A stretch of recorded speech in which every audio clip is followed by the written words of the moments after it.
নমস্কার বন্ধুরা, তোমরা সবাই কেমন আছো? আশা করি সবাই ভালো আছো, আর আমরাও খুব ভালো আছি।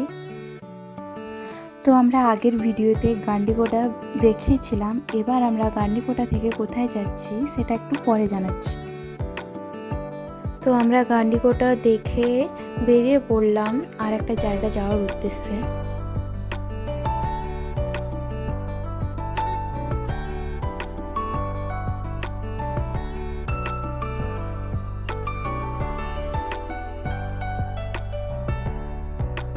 তো রাস্তাটা এতই ভালো ছিল যে ভিডিও না করে থাকতে পারলাম না।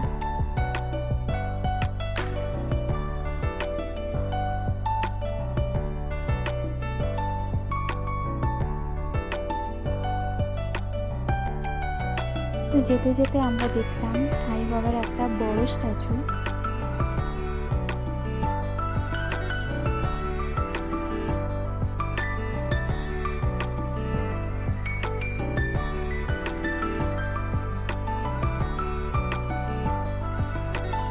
তো আমরা দেখতে দেখতেই চলে এলাম আমাদের গন্তব্যে। তো আমরা এসেছি ইয়াগান্টি মন্দিরে। এই মন্দিরটি অন্ধ্রপ্রদেশের কর্নুল জেলায় অবস্থিত।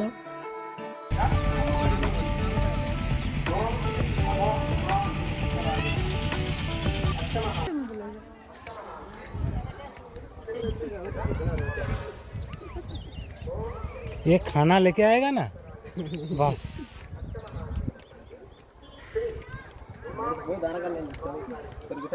शिवाला right that one this side going।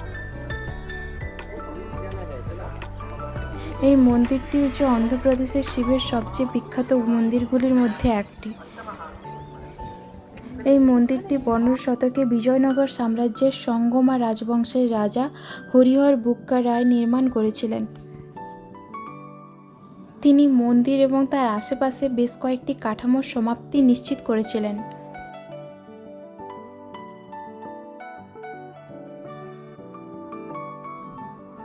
মন্দিরের প্রধান দেবতা হলেন শিব, দেবী পার্বতী এবং নন্দী। মন্দিরটি ইয়েরমালা পাহাড়ের সবুজের মাঝে অবস্থিত, যা অপার সৌন্দর্যের এবং প্রচুর প্রাকৃতিক গুহা রয়েছে। মন্দিরের চত্বরে এবং আশেপাশে বহু গুহা রয়েছে। ভক্তরা অগস্ত্য গুহা দেখতে পারেন, যেখানে 100টি ধাপ রয়েছে। এটা বিশ্বাস করা হয় যে এটি সেই গুহা যেখানে ঋষি অগস্ত্য শিবের জন্য তপস্যা করেছিলেন। গুহাটিতে দেবীর একটি মূর্তি রয়েছে যা পূজা করা হয়। এই গুহাতে শিবলিঙ্গ একটি রয়েছে, তবে এখানে ভিডিও করতে দেওয়া হয় না।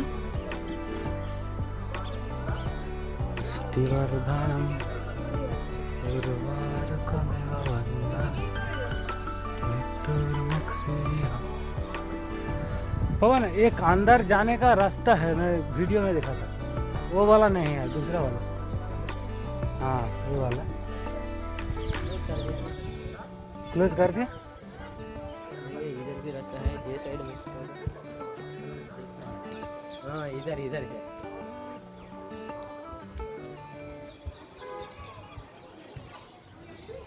जो भी है यस।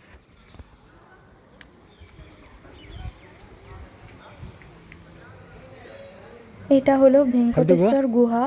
শ্রী ভেঙ্কটেশ্বরের ক্ষতিগ্রস্ত মূর্তি এখানে রয়েছে। তবে যেদিন আমরা গিয়েছিলাম সেদিন এই গুহাটা বন্ধ ছিল, তাই আমরা ভেতরে প্রবেশ করতে পারিনি। এই গুহার ধাপগুলো খাড়া। তিরুমালা তিরুপতি মন্দিরের আগে এই মূর্তিটি বিদ্যমান ছিল বলে মনে করা হয়। সাধক শ্রী বীর ব্রহ্মেন্দ্র স্বামীর মতে এই গুহাটি তিরুপতি মন্দিরের বিকল্প হতে পারে। তবে আমাদের ভাগ্যটা এতটাই খারাপ ছিল যে আমরা যেদিন গিয়েছিলাম সেদিনে পুরো মন্দিরটাই বন্ধ ছিল। এই মন্দিরের একটা কাহিনী রয়েছে। চিতেপ্পা নামে একজন শিব ভক্ত ভগবানের পূজা করেছিলেন। যখন তিনি তার সামনে বাঘ রূপে আবির্ভূত হন, ভক্ত দ্রুত বুঝতে পারলেন যে বাঘটি স্বয়ং শিব ছাড়া আর কেউ নয়, এবং চিৎকার করে বললেন যে তিনি শিবকে দেখেছেন, এবং খুব আনন্দে নেচে উঠলেন। তো তো সেই অনুযায়ী এখন চিতেপা নামে একটা গুহাও রয়েছে। আর একটি অবিশ্বাস্য ঘটনা হলো মন্দিরের সামনে নন্দীর আকার প্রতিনিয়ত বাড়ছে বলে ভক্তদের বিশ্বাস। মন্দিরের চত্বরে একটি ছোট পুষ্করিণী মানে পুকুর রয়েছে। পাহাড়ের নিচ থেকে নন্দীর মুখ দিয়ে জল ওই পুকুরে প্রবাহিত হয় বলে ধারণা করা হয়। কেউ জানে না কিভাবে সারা বছর ওই পুকুরে জল সরবরাহ করা হয়। মন্দির চত্বরের পুকুরে সারা বছরই জল প্রবাহিত হয়। মন্দিরের পুকুরে একটি পবিত্র স্নান ভক্তদের জন্য অত্যন্ত উপকারী। এটা বিশ্বাস করা হয় যে ঋষি অগস্ত্য শিবের প্রার্থনা করার আগে ওই পুষ্করিণীতে মানে পুকুরে স্নান করেছিলেন। আর এও বিশ্বাস করা হয় যে ঋষি অগস্ত্য যখন তপস্যা করেছিলেন তখন কাকগুলি তাদের কাঁকড়ার দ্বারা তাকে বিরক্ত করেছিল। তিনি কাকদের অভিশাপ দিলেন যে তারা সেখানে প্রবেশ করতে পারবে না। কাক হলো শনিদেবের বাহন। অভিশাপের ফলে এখনো পর্যন্ত কোনো কাক সেখানে প্রবেশ করতে পারেন না।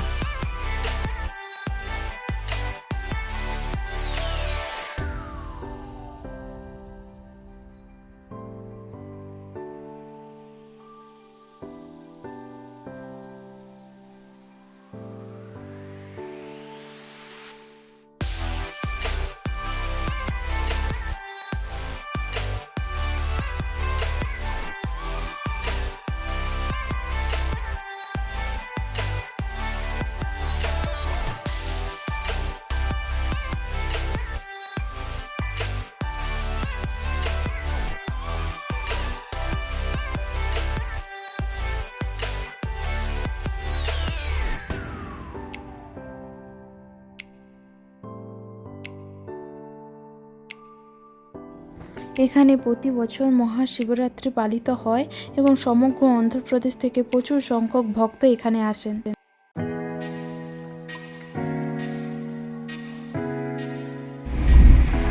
মন্দির তো দেখা কমপ্লিট হয়ে গেল, এবার আমরা বাড়ির উদ্দেশ্যে রওনা দিলাম।